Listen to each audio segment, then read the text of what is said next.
I'm very excited to have Casey Harrington on as a guest today. And I love to have guests that are independently minded, self-reliant, and Casey definitely falls within those categories. We got acquainted a little bit on Instagram, as I feel many of us nowadays kind of get to know each other via social media.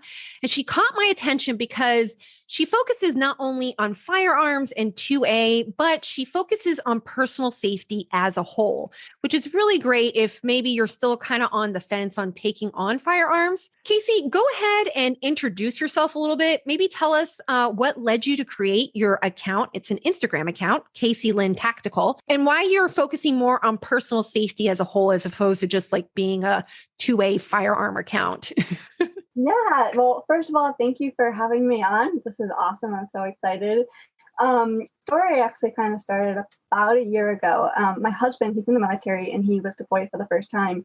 And that was like a rude awakening for me. I didn't realize how much I relied on him for the safety of myself and my family. And when he left, I also saw that our house was just not very secure. We live in a converted school bus. There's one entry in, one entry out. My daughter was about one at the time, and her crib was actually like between the front door and our bedroom. And like, that was the first time I ever thought about, if someone were to break in, she's in between. She's between your vulnerable point and like her protection. Exactly. I was just not okay with that. And I ended up sleeping on the couch for a while, which was right next to her. But so that was just like the huge awakening. I was like, this is not okay. I'm not comfortable with this. And I had been wanting to get my concealed carry for a few years, actually. And this is what made me sign up. And it was a week later that I took my course and finally got my concealed carry. But your like self-reliance journey doesn't really stop there, because once I got my concealed carry, I was like, okay, well, now what happens after this? I don't really, cool, I can shoot at a target and I know the local laws, but I don't really know. I didn't have like the correct mindset, and I don't really know what to do in a practical situation. A lot of people don't think about like, well, what actually happened if I actually had to use my gun? And so anyway, so I got that. I started reading about self-defense and self-reliance and situational awareness. And there was just not one good resource to go to. And like you see on the news that so many things are just crazy right now, right? We had the riots, we had there's an increase in crime, the border. There's so many aspects that's contributing to the increase of crime. The startling thing that I learned was a criminal, if you're out, takes about 7 seconds to pick a target. And then it can take 4 seconds just to attack, and for you to even realize what's happening. And 4 seconds doesn't sound like a lot of time, but it's a lot of time when it comes to violence. Yeah. And then you have 20 seconds. I mean, these are all averages, but you have 20 seconds before the chances of you getting taken to a second location is greatly increased. And you do not want to go into a second location because the likelihood of survival goes down. And so that's 31 seconds. The average police time is 10 minutes. Or police response time is 10 minutes. Yeah. So, and I think that's some great information to share, because a lot of times people are just kind of like, well, if something happens, I can just call the police. Right. Well, what do you do in the 5 to 10 minutes that it takes for the police to show up? Yeah. And it's not their fault. Like, they just can't be everywhere at one time. Right. And so that's where I was like, we really need to bridge that gap between the time, because we do want the police, but we need to be able to protect ourselves. And so anyway, so there was just no resource that answered all my questions. It was just books upon books upon books and YouTube videos upon YouTube videos. And so that's my goal, is to have that one resource that people can go to, especially parents and mothers and females, because I don't think there's enough of that available. Well, and then for a long time, the just self-defense, personal safety, 2A, like whatever, firearms industry has been male dominated for a long time. I also carry. And one of the challenges as a woman is that, like, when you're a dude, you carry on your belt, you know what I mean? But like, you can't carry the same when you're wearing a skirt versus when you're wearing leggings versus when you're wearing shorts versus, you know what I mean? Like, our attire doesn't allow for that. And even though there are women that are very comfortable carrying in a bag, like the bag isn't always the best option either, especially if you're new and you're not like experienced. So it is a great thing to see so many other women that are putting out this type of content and empowering women to take control of their own personal safety. But specifically, what interests me about your account was the fact that, because there's a lot of firearm information out there, but you also provide information that even if someone isn't ready to pick up a firearm and train on a firearm, they can still take some control over their own personal safety through other means. And so, like, how is it that, what are some ways that you would recommend to someone who is maybe not ready to pick up a gun yet? Although I highly encourage it because they're actually quite fun. They are. They're and several courses and everything like that. I'm like, big fan. But, if you're not ready yet, which is totally fine, what are things that you would tell them to focus on and consider in order to kind of take control of their own personal safety? Yeah, so there's actually one point I want to make before is that like one of the large reasons why I don't focus solely on firearms is because, like, just like you said, some people are just not ready to, and I feel like they come with like a stigma. If you have a firearm, then you must be XYZ. And I think if I feel like if I put out too much firearm stuff, then it's going to push people away. And that's not my goal. My goal isn't to get people into firearms. My goal is to get people into self-reliance. It's just one of the tool of many things that we have. Right, exactly. And so the biggest thing that I recommend to anyone that's looking to get into their journey in self-reliance and self-protection is situational awareness. Like, you don't need any tools.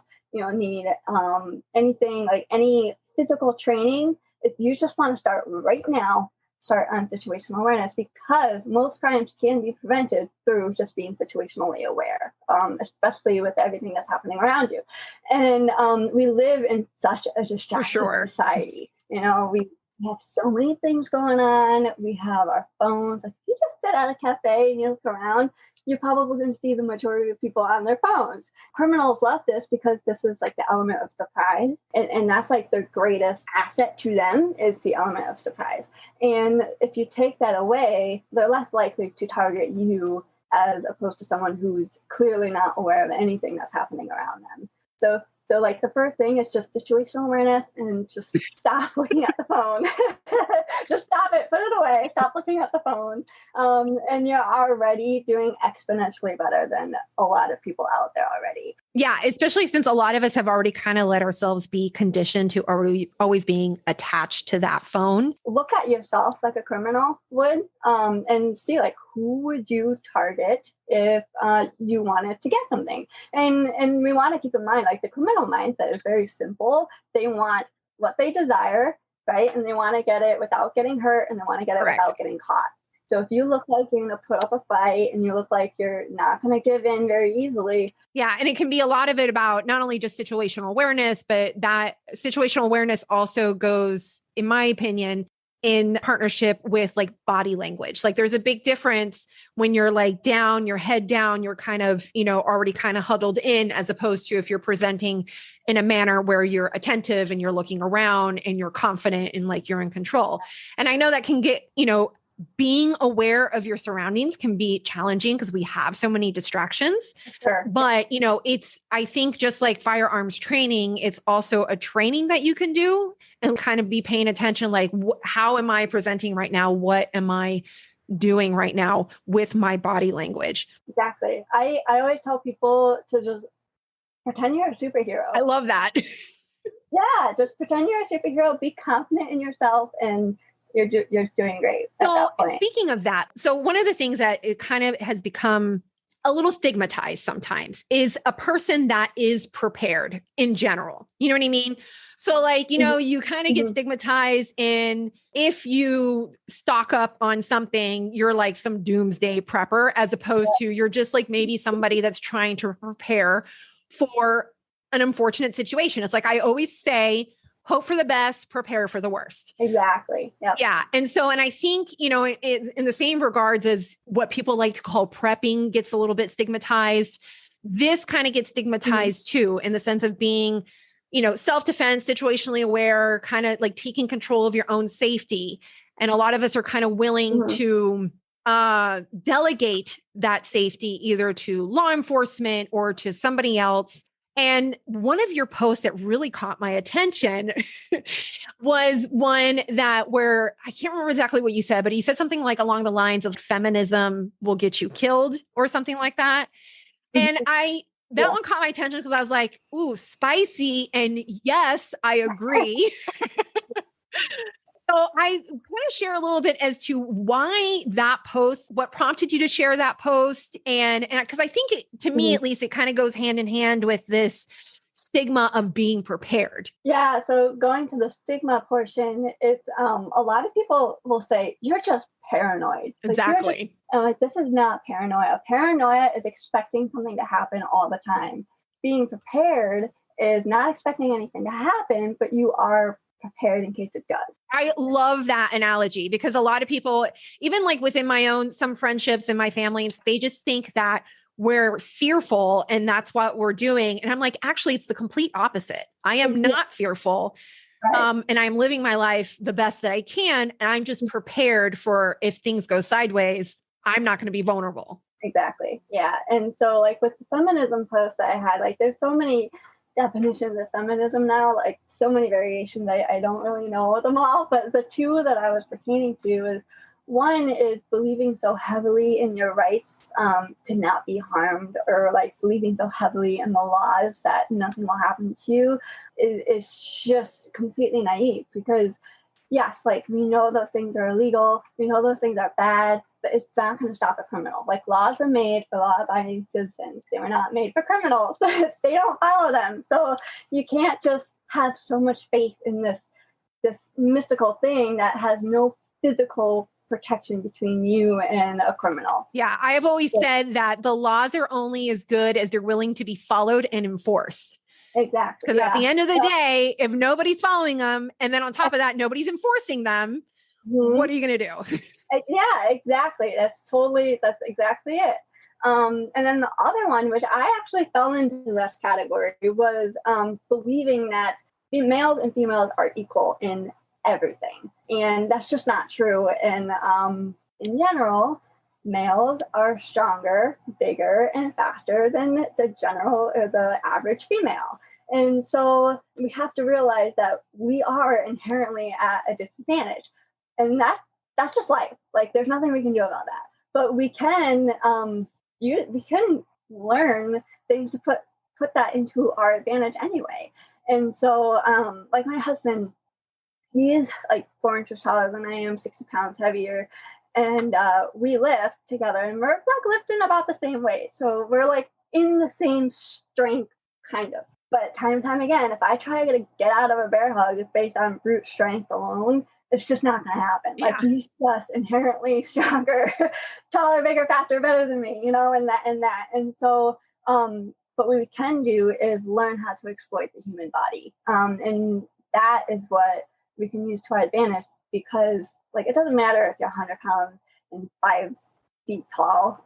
You can use that to your advantage and get away or stop a threat, no matter how big the criminal is. Yeah. And you can educate yourself in tools on how to do that. Like it doesn't have to be specifically about firearms. You can have like pepper spray, you can carry, a pocket knife, you can have a whistle. I don't know, all of these things.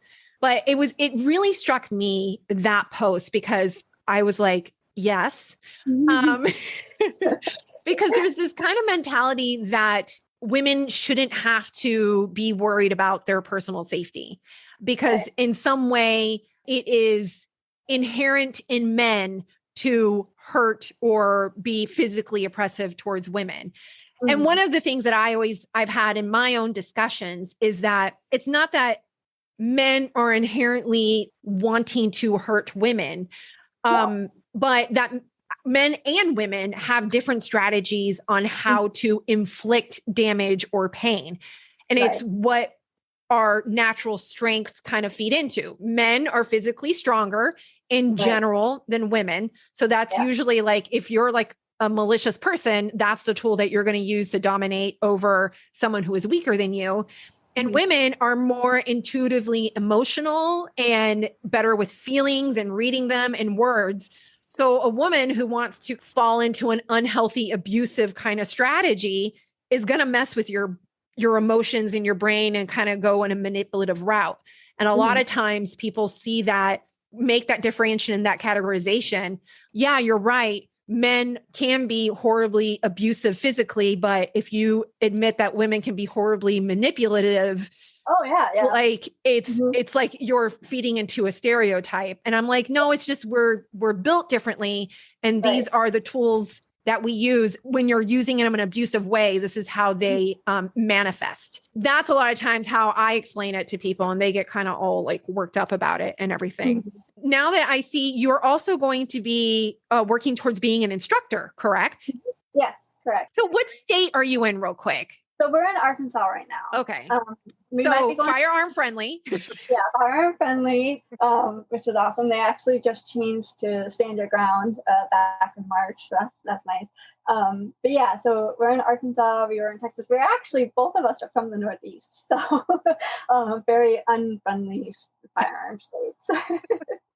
But so yeah, and it's funny because it's like neither my husband and I were both like super into firearms. Like he went hunting growing up, but then he moved to Texas for his first assignment and really got into them. And then I moved to Texas and he really got me into them. And it just kind of went off from there. Texas will do that to you. I think that's when, I think we were originally in Oklahoma and then like moved to Texas. We were in Texas for 5 years and we're like, yeah, I can get in on this. Yeah.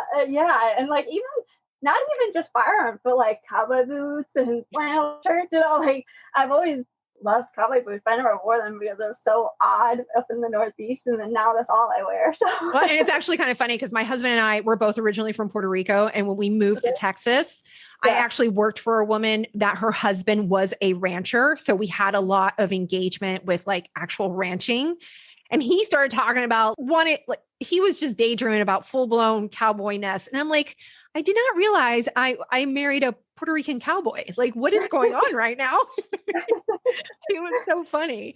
But so you're starting your firearms instructor training, correct? Yeah. So if somebody were interested to do that, like I'm assuming it's different from state to state, but would you like to, like, can you kind of tell us like what your process or what the process is that you're taking to become a firearms instructor?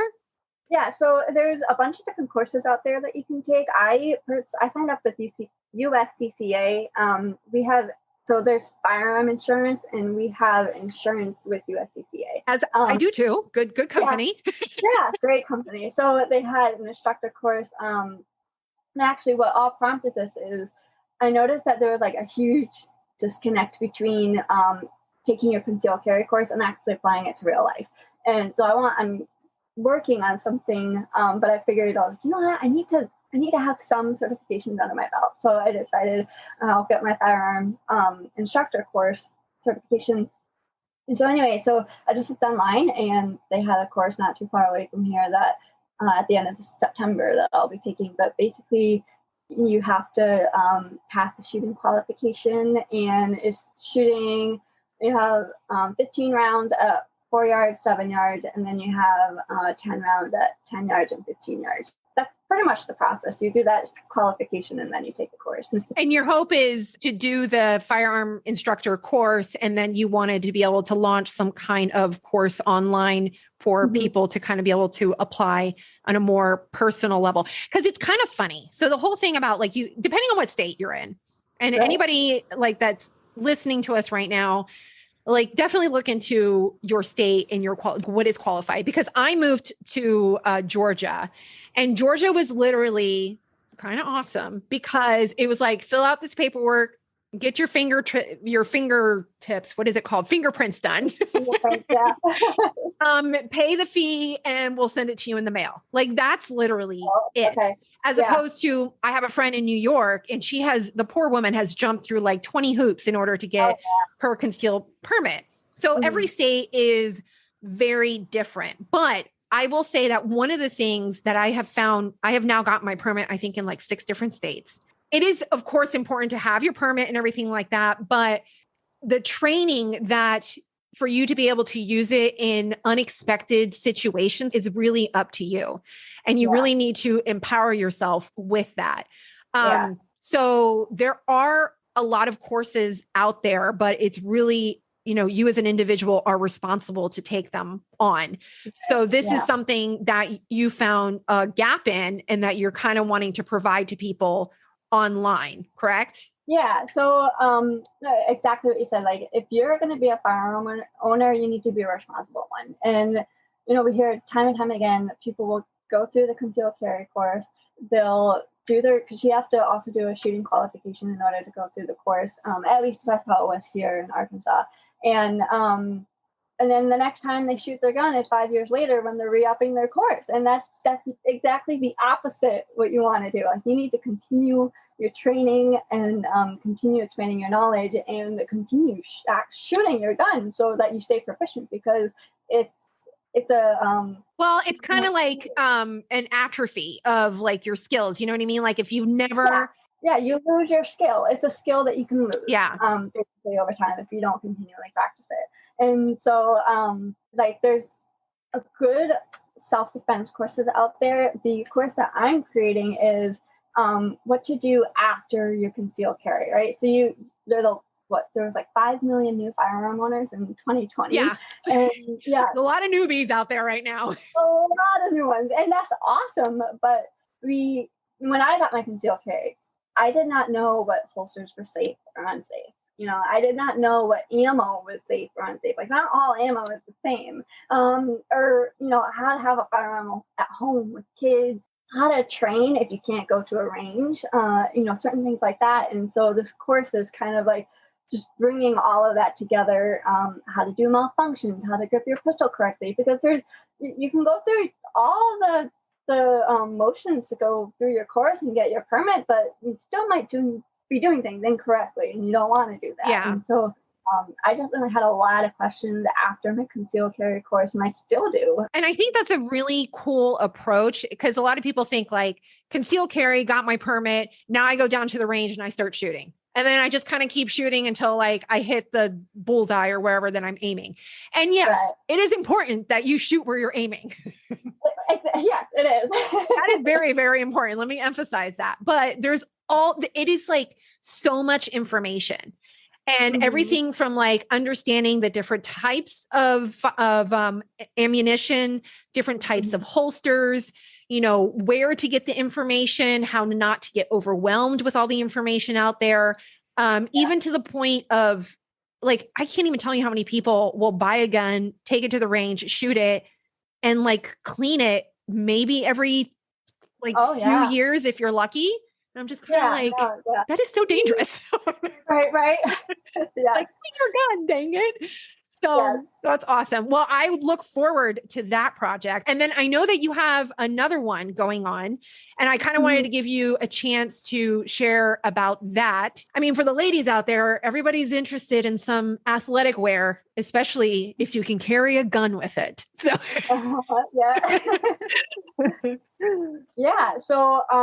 So I only wear spandex. I'm either in spandex or in sweatpants. I absolutely hate wearing jeans. So I did not find anything that I could carry with. And I actually didn't carry for a long time for that reason, because if it's not comfortable, you're not going to carry. Yeah. And so I wanted to create, so I was looking for spandex, and I found a couple. There's a couple out there, but there were so many flaws with them. One of the flaws was spandex that have belt loops, which is awesome. Like, that's a great concept, but the height of the spandex is on the widest part of the woman's body. Yeah. It's the hip.